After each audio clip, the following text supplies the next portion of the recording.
Hola chiquillos y chiquillas, ¿cómo han estado? Espero que estén bien, que estén sanos, que ninguno esté enfermo. Obvio, es lo mismo que estar sano, pero igual. Es bueno repetirlo 2 veces. Bueno, empezamos con la clase. La semana pasada estuvimos hablando nuevamente de Aristóteles y de la manera en que estructuró su libro La Metafísica. ¿Por qué le he dado tanta importancia a eso? Porque si no entendemos un poco la estructura y no nos damos cuenta que Aristóteles es un cubo Rubik, es decir, es súper cuadrado y estructurado, no vamos a entender nada del contenido de esta unidad. Por eso prefiero ir lento y explicando muy bien en detalle cada uno de todos esos conceptos para que ahora entremos ya al tema del libro, que es la metafísica. Y vamos a partir por lo más básico, que es hoy día vamos a analizar el concepto de sustancia y sus relaciones. Y la clase de hoy día se llama Un mundo lleno de substancias. Aristóteles el empirista.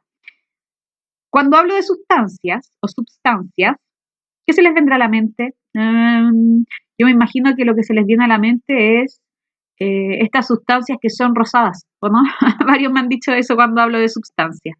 Sin embargo, Aristóteles está muy lejos de eso, no está hablando de ese tipo de sustancia, sino que está hablando de otro tipo de sustancia. ¿Y a qué le llamará sustancia? Es lo que vamos a entender ahora. Analice las siguientes oraciones. Profesor, les juro que fue accidental que miré para el lado, justo estaba la respuesta a la pregunta que necesitaba. 2. Su respuesta no es sustancial, está incompleta. ¿De qué manera estoy usando en la primera frase la palabra accidental y en la segunda la palabra sustancial? Profesor, le juro que fue accidental que mire para el lado. Justo estaba la respuesta a la pregunta que necesitaba. Ahí va como un punto, pero bueno. Fíjense que acá digo que es accidental, algo que en el fondo yo no tenía la intención, ¿cierto? A eso se refiere. Y acá, su respuesta no es sustancial, está incompleta. En el fondo se está usando la palabra sustancial para decir que no es como enjundiosa, como que no está completa esa respuesta, como que le falta cuerpo, ¿cierto? Entonces, ¿qué pasa si yo les digo que Aristóteles usa el concepto de sustancia y accidente de una manera relativamente diferente a estas maneras que tenemos nosotros de referirnos a las cosas? ¿Por qué? Porque si bien apunta a otra cosa, que no es a lo que está apuntando estas oraciones, podríamos establecer cierta relación. Incluso me atrevería a decir que ambos conceptos vienen de la palabra accidente y sustancia que Aristóteles va a definir. Imagínense, hace 2500 años atrás. Aristóteles, en su libro La Metafísica, la pregunta inicial que se hace, bueno, no sé si tan inicial, pero una de las preguntas básicas que se hace es ¿de qué se forma el mundo? Recordemos que la metafísica estudia aquellas cosas que no son tangibles, que no se pueden tocar, pero a la vez es lo más esencial de la existencia. Por lo tanto, Aristóteles quiere entender el mundo y su funcionamiento, pero de una manera diferente, no analizando el caso a caso en particular, sino que analizando la generalidad, la totalidad de lo existente. Entonces, cuando se pregunta de qué se forma el mundo, no quiere una respuesta así como se forma de perros, caballos, pastos, personas, no, ya, sino que se pregunta ya, pero ¿qué son los perros, los caballos, el pasto, la gente, las panderetas, las casas, etcétera? ¿Podríamos correlacionar todos esos elementos de alguna manera? Sí podemos.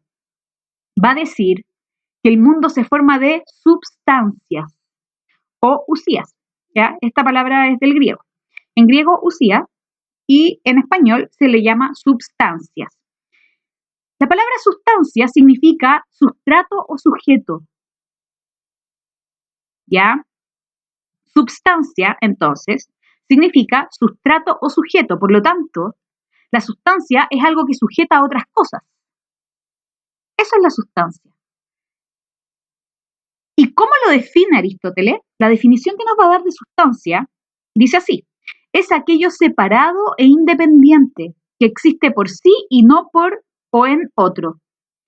Una sustancia, chiquillos, es cualquier cosa que es separada de otra cosa. Por ejemplo, un perro. ¿Un perro es una sustancia? Sí, ¿un perro es una sustancia? Sí, alumno querido, es una sustancia. ¿Por qué? Porque es un ser independiente que existe por sí mismo y no existe en otra cosa, sino que existe en sí. No necesita de otra cosa para ser. El perro va a existir igual. No tiene una extensión en el fondo que lo haga existir, sino que existe separado. Es un ente en sí mismo. ¿Una flor es una sustancia? Sí, es una sustancia. Un ventilador también, un estuche también. Todas las cosas del mundo, si nos ponemos a pensar, son sustancias. Esa es la definición de Aristóteles. Entonces, una sustancia es aquello separado e independiente que existe por sí y no por o en otro. ¿Por qué da esta definición tan rara? Vamos a entender cuando entendamos el concepto de accidente. De la sustancia se predican las cosas. Es decir, en una oración, una sustancia va a ser el sujeto. Por ejemplo, el perro corrió rápido. Estoy pensando en perro porque está mi perrito acá. Por eso, bueno. El perro corrió muy rápido. El sujeto es el perro. ¿Se dan cuenta entonces? La sustancia es aquello de lo que se dicen cosas. Es el sujeto en una oración, es lo principal, es algo de lo que se pueden decir cosas porque es algo separado, es independiente. De hecho, usted mismo es una sustancia. Por ejemplo, acá, ¿qué sustancias vemos? Yo veo los cerros, el lago, la tierra, las flores, las nubes, el cielo. Esas, en general, esas son todas sustancias, ¿cierto? Son las cosas. ¿Por qué? Porque, por ejemplo, los cerros no dependen de nada más que de sí mismos para ser. De hecho, son otra cosa distinta que este pasto, que esta tierra. Y esta tierra es algo distinto que este lago. De hecho, existe por sí mismo y este lago es algo muy distinto que estas flores. Si se dan cuenta, todo está separado. Por lo tanto, eso es una sustancia. Seguimos en el otro video.